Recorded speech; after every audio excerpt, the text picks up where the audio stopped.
Hello everyone, नमस्कार दोस्तों। Continue करते हैं दोस्तों अपनी साइकोलॉजी की डिस्कशन को। आज के लेक्चर में हम जानेंगे कुछ important domains of psychological attributes, लेकिन उससे पहले टॉपिक को जानते हैं, that is psychological intervention. Intervention का मतलब क्या होता है? दखल अंदाजी करना, इंटरवीन करना किसी टॉपिक के अंदर। तो यहां पर किस प्रकार की दखल अंदाजी की बात हो रही है? साइकोलॉजिकल दखल अंदाजी की बात हो रही है। देखो, हमने प्रीवियस लेक्चर में साइकोलॉजिकल असेसमेंट के बारे में जाना था, टाइप्स ऑफ असेसमेंट के बारे में जाना था, फॉर्मल इनफॉर्मल। असेसमेंट का मेन मकसद क्या था? साइकोलॉजिकल एट्रीब्यूट्स को जानना पर्सन के। अगर साइकोलॉजिकल एट्रीब्यूट्स एक साइकोलॉजिस्ट ने, क्योंकि हमने डिस्कस करा था कि साइकोलॉजिस्ट कौन से असेसमेंट मेथड का यूज करते हैं, इनफॉर्मल को वो दरकिनार कर देते हैं, फॉर्मल असेसमेंट के प्रोसीजर्स को वो यूज करते हैं ताकि साइकोलॉजिकल एट्रीब्यूट्स को जान सकें। और उस साइकोलॉजिकल एट्रीब्यूट्स को जानने के बाद पर्सन के फ्यूचर को प्रेडिक्ट कर सके कि पर्सन लाइफ में इससे क्या क्या कर सकता है। अगर ये वाली क्वालिटी पर्सन के अंदर है, ये वाला ट्रेट या ये वाला कैरेक्टरिस्टिक ये पर्सन के अंदर पाया जाता है, ठीक है।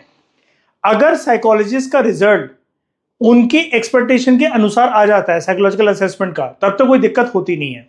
लेकिन कभी कभार साइकोलॉजिस्ट भी तो देखो दोस्तों इंसानी है, उनका रिजल्ट भी तो फेल हो सकता है। तो अगर वो वाला रिजल्ट अगर फेल हो जाता है तो यानी कि साइकोलॉजिस्ट के एक्सपेक्टेशन के अकॉर्डिंग उनके फॉर्मल असेसमेंट की स्टडी का आउटकम नहीं निकल कर आया। उस केस में उनको इंटरवीन करना पड़ता है कि यार हमने पर्सन की पर्सनैलिटी को साइकोलॉजिकल असेसमेंट, फॉर्मल असेसमेंट का इस्तेमाल करके ऐसे ऐसे कर जाना, नापा, तोला, पहचाना और उसका फ्यूचर बिहेवियर हमने प्रेडिक्ट करा। लेकिन ये पर्सन तो वैसे बिहेव कर ही नहीं रहा है। हमारी स्टडी जा रही है किसी और डायरेक्शन में और पर्सन के एट्रीब्यूट जा रहे हैं किसी और डायरेक्शन में। इनमें होनी चाहिए सिंक्रोनाइजेशन, क्योंकि साइकोलॉजिस्ट का मेन फिर काम ही क्या रहा? अगर उसने जो स्टडी करा अपने क्लाइंट को, एक सब्जेक्ट को, एक पर्सन को, उसके साइकोलॉजिकल एट्रीब्यूट्स को जाना, लेकिन वो एट्रीब्यूट साइकोलॉजिस्ट के एक्सपेक्टेशन के अकॉर्डिंग नहीं निकल कर आ पाए, तो पूरी की पूरी साइकोलॉजिकल स्टडी जो असेसमेंट मेथड है वो तो बेकार हो गया। अब ये बेकार ना हो और साइकोलॉजिकल एट्रीब्यूट्स, पर्सन का जो बिहेवियर है फ्यूचर का, वो साइकोलॉजिस्ट अच्छे से प्रेडिक्ट कर सके और उनका असेसमेंट भी सिंक्रोनाइज मैनर में बिल्कुल पैरेलल होकर चल सके। कभी कभार साइकोलॉजिस्ट को इंटरवीन करना पड़ता है, यानी कि उनको अपने असेसमेंट के मेथड को थोड़ा सा मॉडिफाई करना पड़ता है, ठीक है। तो अगर प्रेडिक्टेड बिहेवियर जैसा साइकोलॉजिस्ट चाह रहे थे, जैसा कॉन्सिक्वेंस चाह रहे थे, आउटकम चाह रहे थे, रिजल्ट चाह रहे थे, किसी पर्सन के बिहेवियर को, उसके एट्रीब्यूट्स को जानने के बाद उसके फ्यूचर एट्रीब्यूट्स को प्रेडिक्ट करने के लिए अगर वो वैसा आउटकम नहीं निकल कर आया, कॉन्सिक्वेंस वैसा नहीं निकल कर आया, तो there is a need for psychologist कि उनको इंटरवीन करना पड़ता है ताकि एक पर्सन के बिहेवियर के अंदर वो चेंजेस लेकर आ सके, डिजायर्ड चेंजेस। गलत परिवर्तन, गलत स्वभाव व्यवहार की बात नहीं होती साइकोलॉजी में हमें, क्योंकि साइकोलॉजी में हमेशा पर्सन को एक पॉजिटिव डायरेक्शन की तरफ लेकर जाना होता है। आप कभी भी ऐसा मत सोचना कि हम किसी को नेगेटिव डायरेक्शन में लेकर जाते हैं। वो पर्सन अपनी मैनिपुलेटिव स्किल का इस्तेमाल करके, कोई नॉर्मल पर्सन ये वाला काम कर सकता है, लेकिन साइकोलॉजिस्ट हमेशा पॉजिटिविटी की तरफ ही पर्सन को लेकर जाएंगे, ठीक है। तो यहां पर एक साइकोलॉजिस्ट ने एक पर्सन को असेस करा, उसके बिहेवियर को प्रेडिक्ट करा, लेकिन प्रेडिक्शन सही नहीं आई, डिजायर्ड आउटकम नहीं निकल कर आया, तो साइकोलॉजिस्ट जो है वो फिर इंटरवीन करेंगे और उनका जो गोल है, जो मकसद है, वो तो वही रहेगा कि पॉजिटिव बिहेवियर को लेकर आना है क्लाइंट के अंदर, ठीक है। तो यहां पर इंटरवेंशन का क्या मतलब है? इंटरवेंशन का ये मतलब है दोस्तों, ऐसे स्टेप्स लेना साइकोलॉजिस्ट के द्वारा कि वो पॉजिटिव चेंज लेकर आ सके बिहेवियर में। मैंने अभी आपको बताया ना, नॉर्मल पर्सन आपको पॉजिटिविटी से नेगेटिविटी की तरफ लेकर जा सकता है। आपकी लाइफ में अगर कोई टॉक्सिक पर्सन हो तो वो आपको टॉक्सिसिटी की तरफ लेकर जा सकता है, लेकिन साइकोलॉजिस्ट हमेशा पॉजिटिव चेंज ही लाने की कोशिश करेंगे अपने पर्सन, अपने क्लाइंट के व्यवहार में, स्वभाव में, उसके रवैये में, उसके बर्ताव में, ठीक है। अगर एक पर्सन, एग्जांपल है, अगर एक पर्सन बहुत ही ज्यादा एग्रेसिव मैनर के अंदर बिहेव करता है या करती है, ठीक है, उससे उन्होंने एक फॉर्मल असेसमेंट करा एक साइकोलॉजिस्ट ने, ये साइकोलॉजिस्ट है, ये क्लाइंट है, ठीक है, और साइकोलॉजिस्ट को अपना फॉर्मल असेसमेंट मेथड का यूज करके पता लगा कि ये पर्सन बहुत ही ज्यादा एग्रेसिव मैनर में बिहेव करता है, ठीक है। तो साइकोलॉजिस्ट जो है उनकी हेल्प कर सकते हैं कि वो बेटर सोशल स्किल्स को डेवलप करें और उनका अपने ऊपर नियंत्रण, सेल्फ कंट्रोल किस प्रकार से आएगा उसके लिए। ठीक है, तो असेसमेंट जो है ये हेल्प करता है हमें ना तो सिर्फ बिहेवियर को समझने के लिए बल्कि उसको इंप्रूव करने के लिए भी मदद करता है असेसमेंट का पूरा मेथड। तो जो एट्रीब्यूट्स चूज करे जाते हैं कि कौन से एट्रीब्यूट जो है वो असेसमेंट में मदद करेंगे, वो साइकोलॉजिस्ट के पर्पस के ऊपर, उनके गोल के ऊपर डिपेंड होता है। ये कौन से गोल की बात हो रही है? ये इसी गोल की बात हो रही है कि कैसे पॉजिटिव चेंजेस को लेकर आना है साइकोलॉजिस्ट को एक क्लाइंट के, एक पर्सन के बिहेवियर के अंदर। ठीक है, अब अलग अलग सिचुएशंस जो होती हैं उनके अंदर असेसमेंट जो होता है अलग अलग एट्रीब्यूट्स का होता है। ठीक है, अब यहां पर सिचुएशंस को इतनी इंपॉर्टेंस क्यों दी जा रही है?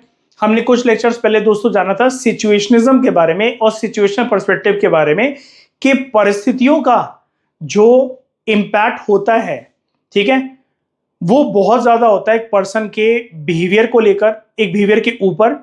साइकोलॉजिकल एट्रीब्यूट जो निकल कर आते हैं वो भी परिस्थिति के हिसाब से निकल कर आते हैं, क्योंकि हमने पढ़ा था एक पर्सन की खुद की पर्सनैलिटी के जो फैक्टर्स होते हैं वो इतने ज्यादा पावरफुल नहीं हो पाते हैं जितनी पावरफुल सिचुएशंस होती हैं। तो अलग अलग सिचुएशंस जैसे जैसे होंगी तो अलग अलग प्रकार से असेसमेंट होगी, लोगों के अलग अलग एट्रीब्यूट्स क्योंकि सिचुएशंस के अकॉर्डिंग निकल कर आते हैं। अब हम यहाँ पर 3 एग्जाम्पल जानते हैं जहां पर हमें 3 सिचुएशंस देखने को मिलेंगी और उन 3 सिचुएशंस के अकॉर्डिंग पर्सन के जो एट्रीब्यूट है करेंटली उन सिचुएशंस की वजह से उसको साइकोलॉजिस्ट कैसे चेंज करेगा, या जो चीज नेगेटिव है साइकोलॉजिस्ट का डायरेक्शन पॉजिटिविटी की तरफ कैसे जाएगा उसको जानते हैं। ठीक है, एक पर्सन है उसकी एकेडमिक परफॉर्मेंस काफी ज्यादा वीक है, तो अगर साइकोलॉजिस्ट को असेसमेंट करके, फॉर्मल असेसमेंट करके ये पता लगा कि स्टूडेंट एग्जामिनेशन में बहुत पुअर तरीके से परफॉर्म कर रहा है या कर रही है, तो साइकोलॉजिस्ट उसकी सबसे पहले तो इंटेलेक्चुअल स्ट्रेंथ को जानेंगे कि ये पर्सन, ये जो बच्चा है, बच्ची है, क्या ये सिर्फ पढ़ाई में वीक है, क्या किसी और एरिया में इनका दिमाग काम करता है, क्या इनके पास इंटेलेक्चुअल स्ट्रेंथ है, इंटेलेक्चुअल इनकी वीकनेस क्या है, इनको कौन से सब्जेक्ट में दिक्कत आती है, दिक्कत सब्जेक्ट में है, अंडरस्टैंडिंग में है, टीचर में है, किस चीज में है, ये जानने की कोशिश करेंगे। लर्निंग एबिलिटीज को जानेंगे कि बच्चा कितनी देर बैठ पाता है, कितनी देर तक कोई चीज को समझ पाता है, पढ़ पाता है, उसके दिमाग में क्या थॉट जो है वो पैदा होते हैं किसी टॉपिक को पढ़ने के बाद, और उसकी वो कॉग्निटिव स्किल्स को जानेंगे कि पर्सन की grasping power, learning power, memory, ये सब कितनी है। तो गोल क्या है कि पुअर परफॉर्मेंस के पीछे, जो बच्चे की पुअर परफॉर्मेंस, एकेडमिक परफॉर्मेंस, पढ़ाई लिखाई में परफॉर्मेंस बहुत पुअर आ रही है, उसको पहले तो आइडेंटिफाई करा जाए। तो बीमारी अगर डॉक्टर पकड़ लेता है तो फिर दवाइयां आपको उसके अनुसार मिल जाती हैं कि वो बीमारी जो है वो टैकल हो जाए। तो सिमिलरली पुअर परफॉर्मेंस जो है उसको आइडेंटिफाई करने के बाद, ठीक है, तो साइकोलॉजिस्ट उसके ऊपर काम कर पाएगा कि इसकी वीक एकेडमिक परफॉर्मेंस को साइकोलॉजिस्ट को कैसे स्ट्रॉन्ग एकेडमिक परफॉर्मेंस के अंदर कन्वर्ट करना है। ठीक है, दूसरा एग्जांपल, एक लड़की है जो कि सोशली इजीली एडजस्ट नहीं हो पाती है। तो अगर किसी पर्सन के अंदर साइकोलॉजिस्ट ने देखा कि उसको डिफिकल्टी होती है कि वो फैमिली मेंबर्स के साथ अच्छे से एडजस्ट नहीं कर पाती है, पड़ोसियों के साथ पर्सन अच्छे से एडजस्ट नहीं कर पाता है, नहीं कर पाती है, तो साइकोलॉजिस्ट सबसे पहले उस पर्सन की पर्सनैलिटी ट्रेट्स को देखेंगे, उसके सोशल बिहेवियर को देखेंगे कि उसकी जो उस पर्सन की पर्सनैलिटी की जो क्वालिटीज हैं, कैसे उसके बात करने का तरीका है, कैसे वो एड्रेस करता है दूसरे लोगों को, कैसे उनका लहजा है बात करने का, ठीक है, उनकी कौन सी बातें दूसरे लोगों को बुरी लग जाती है जिसकी वजह से इसकी तू मैं स्टार्ट हो जाती है, तो इस पर्सन को दूसरे लोग पसंद ही नहीं आते हैं। और इमोशनल कैरेक्टरिस्टिक्स कैसी है इस पर्सन की। तो ऑब्जेक्टिव हमारा, गोल हमारा यहां पर है कि हम एडजस्टमेंट प्रॉब्लम्स के कॉजेस को, उसके रीजंस को बेसिकली यहां पर आइडेंटिफाई करें। तीसरा, और एक बार अगर एडजस्टमेंट की प्रॉब्लम्स आइडेंटिफाई हो गई तो फिर साइकोलॉजिस्ट बेटर तरीके से सॉल्यूशन दे पाएंगे अपने क्लाइंट को, और उसके अकॉर्डिंग उसकी एडजस्टमेंट जो है उसको ठीक करा जाए, उसके ऊपर वर्क कर पाएंगे। लैक ऑफ मोटिवेशन, अगर एक पर्सन का मोटिवेशन बहुत ही ज्यादा पुअर है तो साइकोलॉजिस्ट ये असेस करने की कोशिश करेंगे कि उस पर्सन का इंटरेस्ट किस चीजों में, क्या अगर मोटिवेशन किसी चीज को लेकर वीक है तो क्या सारी चीजों को लेकर वीक है, क्या पर्सन का किसी ना किसी चीज में तो इंटरेस्ट होगा, किसी ना किसी चीज की तरफ तो पर्सन इंक्लाइंड होगा, उसकी प्रेफरेंस होगी, उसके कुछ गोल्स होंगे और मोटिवेशनल फैक्टर होंगे। इसकी वजह से, ऐसे असेसमेंट की वजह से अगर साइकोलॉजिस्ट ये सब असेस कर पाए तो it becomes very easy for psychologist कि वो फिर उस इंडिविजुअल को कौन कौन से काम है उसके लिए इंकरेज कर सके और कौन कौन से काम डिस्करेजिंग है उसको अवॉइड कर सके इस पर्सन की लाइफ में। ठीक है, तो साइकोलॉजिकल असेसमेंट जो होते हैं उसके अंदर हम सिस्टमैटिक तरीके से टेस्टिंग प्रोसीजर्स को यूज करते हैं। क्यों यूज करते हैं? ताकि हम इंडिविजुअल की एबिलिटीज को इवेल्युएट कर सकें, उनके बिहेवियर को जान सकें और पर्सनल क्वालिटीज को जान सकें। तो साइकोलॉजिकल असेसमेंट के कुछ प्रोमिनेंट फीचर्स क्या होते हैं? एक तो ये सिस्टमैटिक प्रोसीजर होता है, यहां पर हम साइंटिफिक मेथड्स का इस्तेमाल करते हैं, एक इंडिविजुअल की एबिलिटीज को इवेल्युएट करते हैं, उसके बिहेवियर को एग्जामिन करते हैं और उसकी पर्सनल क्वालिटीज को मेजर करते हैं। ठीक है, तो असेसमेंट जो है it is not just about understanding. ठीक है, कि हमने सिर्फ पर्सन को समझा है, सिर्फ इसके बारे में नहीं है असेसमेंट कि हमने सिर्फ प्रॉब्लम जान ली पर्सन की, सिर्फ इसके बारे में नहीं होता असेसमेंट। ये इंडिविजुअल को हेल्प भी करता है ताकि इंडिविजुअल पर्सनल लाइफ में ग्रो कर सके, चैलेंजेस को ओवरकम कर सके और एक अच्छा जीवन बिता सके। क्योंकि अल्टीमेटली मैंने आपको शुरू में बताया था गोल यही है, प्रॉब्लम को, बीमारी को एक बारी आइडेंटिफाई कर लिया गया असेसमेंट का प्रोसीजर का इस्तेमाल करके, तो पॉजिटिव चेंज इन बिहेवियर को लाना बहुत ही ज्यादा आसान है, सरल है। ठीक है, उसके बाद कुछ इंपॉर्टेंट डोमेन्स कौन कौन से हैं साइकोलॉजिकल एट्रीब्यूट्स के? तो साइकोलॉजिकल एट्रीब्यूट्स के कुछ इंपॉर्टेंट डोमेन्स, कुछ इंपॉर्टेंट एरियाज ऑफ फंक्शनिंग को जानने से पहले आपको कुछ बेसिक एस्पेक्ट यहां पर जानने पड़ेंगे। साइकोलॉजिकल एट्रीब्यूट जो होते हैं वो लीनियर नहीं होते हैं। मतलब आप ये नहीं कह सकते कि ये पर्सन का साइकोलॉजिकल एट्रीब्यूट है, ये हमेशा इसी डायरेक्शन में चलता रहेगा, ये ऐसे होता है, यानी कि उसको इजी नहीं है डिफाइन करना किसी भी साइकोलॉजिकल एट्रीब्यूट को। ये हमने प्रीवियस लेक्चर में बात करी थी जब हम असेसमेंट के बारे में बात कर रहे थे कि असेसमेंट इसलिए डिफिकल्ट टास्क होता है साइकोलॉजिस्ट के लिए बिकॉज साइकोलॉजिकल एट्रीब्यूट पर्सन के अंदर पहली बात तो एक नहीं होता, अनगिनत होते हैं। ठीक है, और वो सारे के सारे कॉम्प्लेक्स नेचर के होते हैं क्योंकि किसी पर्सन के अंदर कौन सा फैक्टर ज्यादा हावी है और कौन सा कम है ये इजी नहीं है बताना। ठीक है, तो ये यूनिडायमेंशनल नहीं होते हैं, एक डायमेंशन नहीं होती है साइकोलॉजिकल एट्रीब्यूट्स की, साइकोलॉजिकल क्वालिटीज की, ट्रेट्स की। इसका मतलब ये है हम असेसमेंट को एक सिंगल साइकोलॉजिकल एट्रीब्यूट्स को हम असेस करके एक सिंगल कैरेक्टरिस्टिक के साथ डिनोट नहीं कर सकते कि ये जो पर्सन है ये ऐसा है, ये वैसा है, इसके अंदर ये क्वालिटी है या फिर ये कमी है। उसके पीछे एक पर्सन के प्रॉपर तरीके से साइकोलॉजिकल एट्रीब्यूट को जानने के लिए आपको एक सिस्टमैटिक प्रॉपर तरीके से शेड्यूल को जानना पड़ता है क्योंकि एक एट्रीब्यूट के साथ बहुत सारे एट्रीब्यूट जो है वो जुड़े होते हैं। तो ह्यूमन बीइंग्स जो होते हैं वो अपनी साइकोलॉजिकल फंक्शनिंग में बड़े कॉम्प्लेक्स तरीके से बिहेव करते हैं। तो साइकोलॉजिकल एट्रीब्यूट्स भी बड़े सारे कॉम्प्लेक्स होते हैं और उनको हम एक्सप्रेस करते हैं इन टर्म्स ऑफ डायमेंशंस। यानी कि साइकोलॉजिकल एट्रीब्यूट्स कुल मिलाकर वो ये कह रहा है कि ये यूनिडायमेंशनल नहीं है, ये लीनियर नहीं है। तो इसका मतलब साइकोलॉजिकल एट्रीब्यूट जो होते हैं वो मल्टी डायमेंशनल होते हैं। ठीक है, वो मल्टी डायमेंशनल होते हैं। तो साइकोलॉजिकल एट्रीब्यूट जो है उसको आप ना ज्योमेट्रिक ऑब्जेक्ट्स के साथ कंपेयर कर सकते हो समझने के लिए कि क्यों हम इसको मल्टी डायमेंशनल कहते हैं। ठीक है, अब जैसे दोस्तों एक पॉइंट है, नॉर्मल एक आपने पॉइंट बनाया ये, ठीक है, ये आपका एक पॉइंट है। अब पॉइंट में क्या कोई स्पेस होता है? यानी कि क्या कोई जगह है? पॉइंट ऑक्यूपाइज नो स्पेस, इसकी कोई डायमेंशंस नहीं है। डायमेंशन मतलब क्या पॉइंट की कोई लेंथ, ब्रेड्थ या हाइट है? नहीं, बिल्कुल भी इनमें से कुछ भी नहीं है। वहीं पर अगर आप बात करो लाइन की, लाइन कैसे बनती है?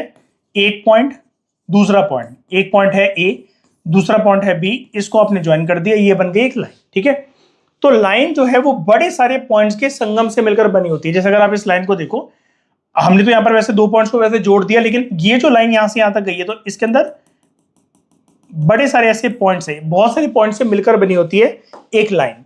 ठीक है, इसके अंदर सिर्फ एक ही डायमेंशन है क्योंकि लाइन को आप कैसे डिनोट करते हो कि एक जो लाइन है, एक जो रेखा है वो कितनी लंबी है, उसकी लेंथ क्या है। तो यहां पर तो सिर्फ एक ही डायमेंशन हुआ। वहीं पर अगर आप एक बक्से की, एक बॉक्स की बात करो तो बॉक्स में लेंथ भी है, उसकी विड्थ या ब्रेड्थ भी है और उसकी हाइट भी है। तो बॉक्स एक स्पेस को भी ऑक्यूपाई करता है और उसके तीन डायमेंशंस होते हैं, लेंथ, विड्थ और हाइट। तो जो बॉक्स है आप उसको एक डायमेंशन के साथ नहीं समझ सकते क्योंकि वहां पर उसकी तीन डायमेंशंस है। ठीक है, सिमिलरली यही होता है साइकोलॉजिकल एट्रीब्यूट्स के साथ, क्योंकि साइकोलॉजिकल एट्रीब्यूट जो है ना वो पॉइंट की तरह ऐसे नहीं है कि वो यूनी डायमेंशनल है या लाइन की तरह यूनी डायमेंशनल है। पॉइंट में तो कोई डायमेंशन है ही नहीं, पहली बात है, ठीक है। तो यहां पर हमारे जो साइकोलॉजिकल एट्रीब्यूट्स है वो बक्से की तरह ज्यादा मैच करते हैं एज कंपेयर टू पॉइंट और लाइन, क्योंकि यहां पर हमारे साइकोलॉजिकल एट्रीब्यूट्स के बहुत सारे डायमेंशन है। एक साइकोलॉजिकल एट्रीब्यूट के साथ बहुत सारे साइकोलॉजिकल एट्रीब्यूट जुड़े होते हैं। जैसे आपने देखा होगा, आप जब किसी पर्सन से बहुत बार एक्सपेक्ट कर रहे होते हो कि ये वाली मेरी बात बताने के बाद ये वाला पर्सन खुश होगा, लेकिन उसका पता नहीं किस बात में मुंह फूला रहता है। और जब आप ये एक्सपेक्ट करते हो कि इसका इस टाइम पर मुंह जो है वो फूला होगा, ये पर्सन सैड होगा, दुखी होगा या परेशान होगा या इरिटेटेड होगा, वो एकदम से खुश हो जाता है। तो ये जो इंसान के अलग अलग सिचुएशंस के अंदर ये जो पागलपन वाली जो निशानी होती है, जिसको आप कहते हो कि ये बिल्कुल सनकी है, पागल है, ठीक है, अच्छे मौके पर ये उदास है, ठीक है, और जब उदास होना चाहिए खिलखिला रहा है, खिलखिला रही है। तो यहां पर हमारे साइकोलॉजिकल एट्रीब्यूट्स इसलिए ऐसे वर्क करते हैं क्योंकि एक एट्रीब्यूट के साथ बड़े सारे एट्रीब्यूट जुड़े होते हैं। ये मल्टी डायमेंशनल कॉन्सेप्ट होता है। तो अगर हमें किसी पर्सन की कंप्लीट साइकोलॉजिकल असेसमेंट करनी है तो हमें सबसे पहले ये जानना पड़ेगा कि कैसे एक पर्सन जो है वो फंक्शन करता है अलग अलग डोमेन में, अलग अलग अपने लाइफ के एरियाज में, उसके अलग अलग किरदार कैसे उत्पन्न होते हैं, बाहर निकलते हैं, ठीक है। फॉर एग्जाम्पल, हमारा जो कॉग्निटिव डोमेन होता है, दिमाग से रिलेटेड जितनी भी चीजें होती हैं उसके अंदर आ जाती है हमारी थिंकिंग, लर्निंग, रीजनिंग, मेमोरी और प्रॉब्लम सॉल्विंग की पावर, ठीक है। वहीं पर जो हमारा इमोशनल डोमेन होता है उसके अंदर हमारे फीलिंग्स, इमोशंस, इमोशनल कंट्रोल और इमोशनल रिएक्शंस निकल कर आते हैं।